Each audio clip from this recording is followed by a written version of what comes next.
Now we are studying skin and its appendages, embryology, that is how they are developed. So first let us understand how our skin is developed. So mainly our skin is developed from epidermis. Our skin has two layers, that is our outer epidermis and inner dermis. So epidermis is mainly derived from a surface ectoderm, but the dermis is derived from the mesoderm, or you can say mesenchyme, right?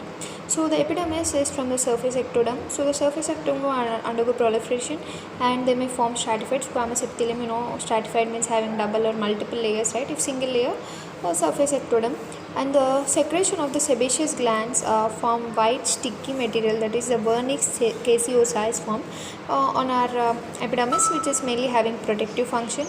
It covers the skin of the newborn infant. And next, coming to the epidermal ridges. So what are these ridges? They are nothing but formed between a fourth or fifth month of a fetal age, and there are also lateral whorls, loops, arches formed, which are formed in our fingers, toes, etc.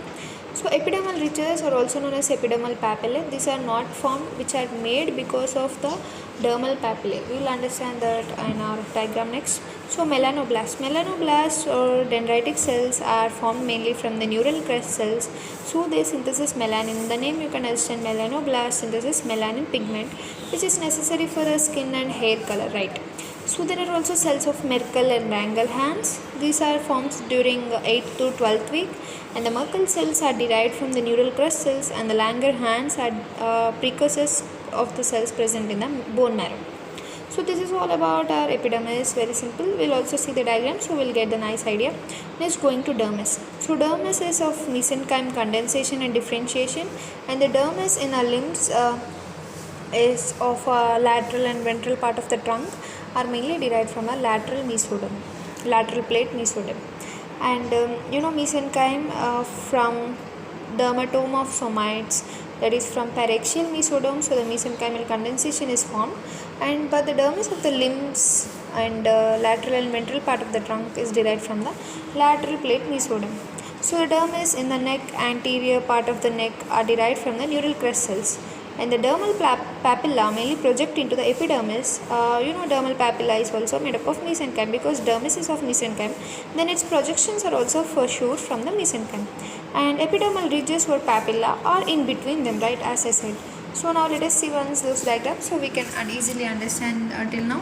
So derivation of components of the skin. So here you can see this is ectoderm, this is the endoderm, this is a neural tube, upper notochord, all the structures. So this is a paraxial mesoderm, which is divided into first somite, and somite is later divided into sclerotome and dermomyotome. Dermomyotome is further divided into myotome and dermatome. Myotome form muscles and dermatome form somites, from which the dermis is arriving, right?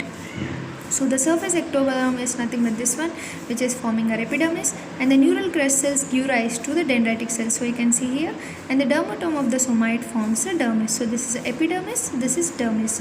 So this dermal papillae, these are this green one, this ridges you can see, right? These are dermal papillae, and this one, this is from epidermis, right?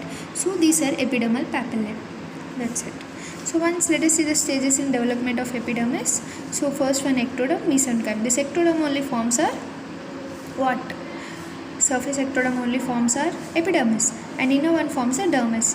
So dermis is of mesenchyme, that is of mesodermal origin. So the ectodermal cells multiply to form the several layers like this, and vernix caseosa, we said the white sticky material, which is mainly the secretion of sebaceous glands, right?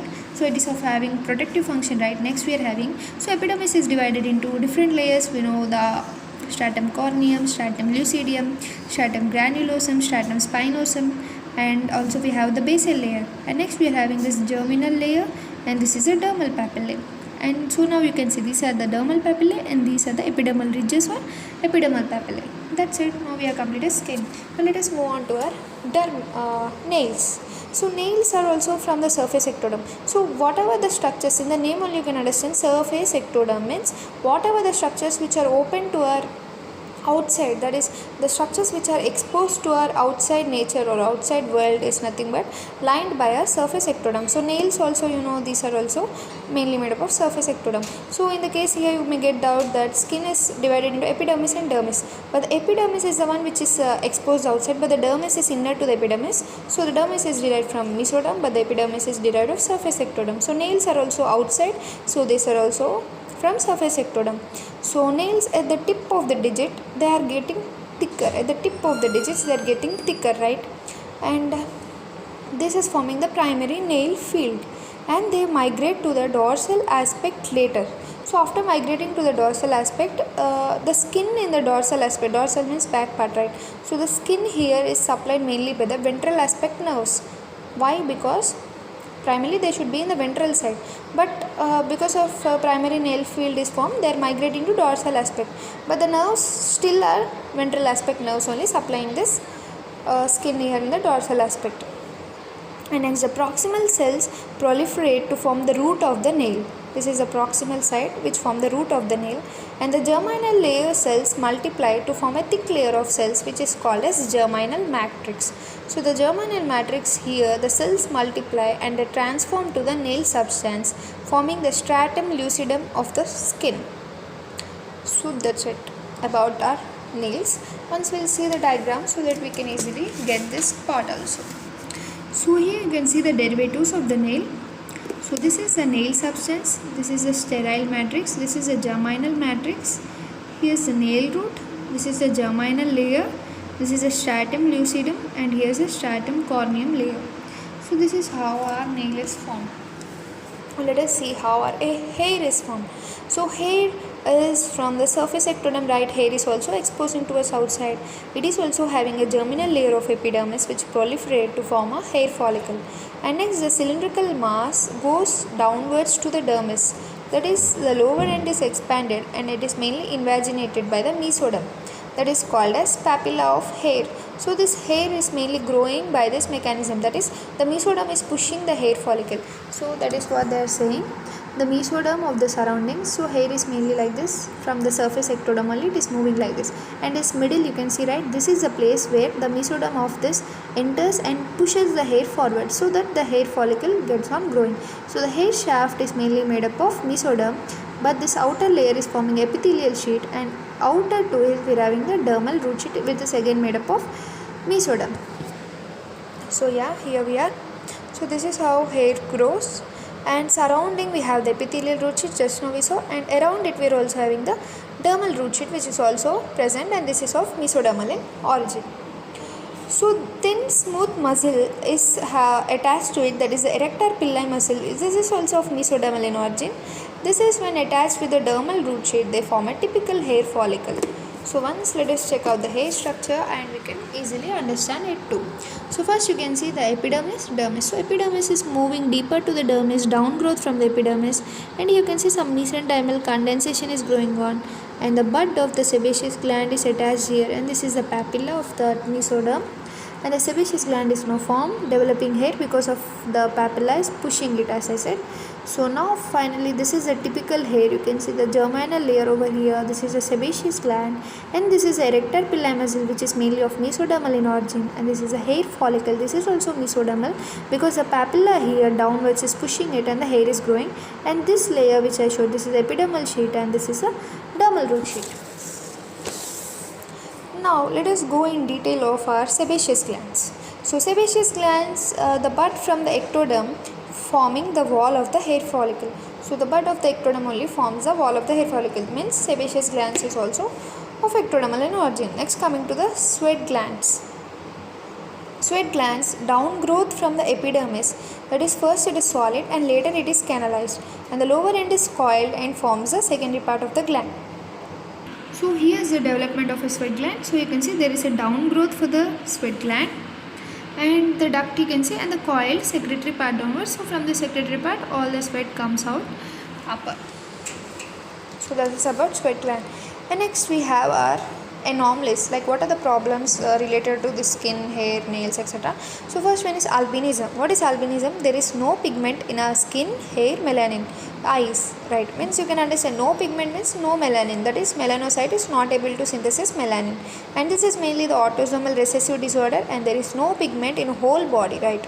And if you need to able to differentiate it from vitiligo, because it is also having similar features like, but the difference is like vitiligo there is absent pigment, same melanin, and but it is patchy in appearance, and in the affected area there is degeneration of existing melanocyte.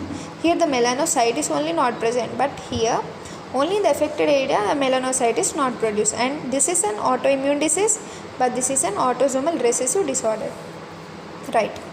And next coming to aplasia. Aplasia means no skin in certain regions. And next dysplasia means abnormal skin structure that may be congenital due to maldevelopment of ectoderm, that is leading to hair, teeth, sweat, sebaceous glands, dysplasia problems. That is abnormal skin structure in those structures. And next coming to fourth one, that is congenital alopecia. Alopecia means there is no hair on the scalp, that is you can say bald. Congenital means coming from parents. So there is sometimes also no eyebrow, no eyelashes in some persons. And atrichia means full body, there have no hair in the full body, then it is atrichia. In any body part there is no hair, then you can say atrichia. A means no, trichia means hair, right? No hair. And hypertrichosis, in the name you can understand very much overgrowth of the hair in a all over the body. So next let us see in detail of mammary glands. So mammary glands are of ectodermal origin because they are also exposed outside. They are thickened to form the mammary ridges or lines in the pectoral region. So these mammary ridges or lines are present from the area of axilla up to the groin, but all these degenerate, but only at the pectoral region they remain, so there they form the mammary glands. So the thickened epidermal cell projects into the mesoderm derived from the dermis. So inside that stroma is mainly made up of dermis, but the outside covering is only made up of ectoderm. There are 60 to 20 solid outgrowths which grow into the dermis, and now they are canalized. And the secretory elements are released by the proliferation of the terminal parts, that is the outgrowth. So proximal end of the outgrowth forms a lactiferous duct which open into the pit, and it is formed by mainly epithelium. So the growing mesothelium pushes the wall of the pit outwards, that is forming a nipple. We know nipple is towards outward. It is easy for the suckling of the baby during pregnancy.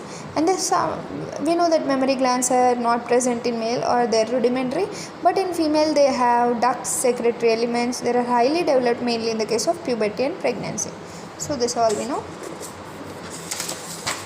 And next we are having some anomalies of mammary gland like amestia. In the name amestia means no breast, mestia means breast, no breast, absent gland on the one side or sometimes two sides they are absent.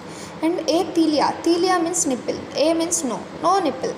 Next coming to polythelia. In the name you can say many nipple or many breasts. So supernumerary nipples means along the milk line, and rudimentary polythelia or accessory mammary glands, that is polymestia. And next coming to accessory breasts, away from the milk line, they may be in the neck, cheek, femoral triangle, vulva. Sometimes in this region the breast may form. This is known as accessory breast. And inverted or created nipple. Inverted means it is difficult in suckling. Created nipple means nipple failed to form, and the lactiferous ducts opening in the pit. Next coming to abnormal gland. Abnormal gland means it is small. If it is small, then micromastia, and abnormally large means it is macromastia. Next coming to gynecomastia means in male if the breast is present, then it is known as gynecomastia and may even secrete milk sometimes. So this is about all about the mammary gland development. Now let us check out the picture. So the mammary line passing from the axilla to the inguinal region, and the milk line, this is also known as milk line. And here you can check out the stages in the development of mammary gland. So first the pit is appeared, that is of mesodermal in origin. The pit lining is of ectodermal origin, and here you can see how the glands are forming, and even the fat cells, adipocytes, all those accumulate over this. And next coming to the timetable of some events mentioned in this, like in the 7th week mammary line is established, that is milk line is established from axilla to groin. And the 8th week melanoblasts start appearing, that so that they can form melanocytes. And 1st to 3rd month cells of neural crest cells migrate to the skin. And in the 2nd month the surface ectoderm is single layered, later it may become stratified. And 2nd to 4th month the surface ectoderm become multiple, that is stratified with squamous layer, right, flattened cells.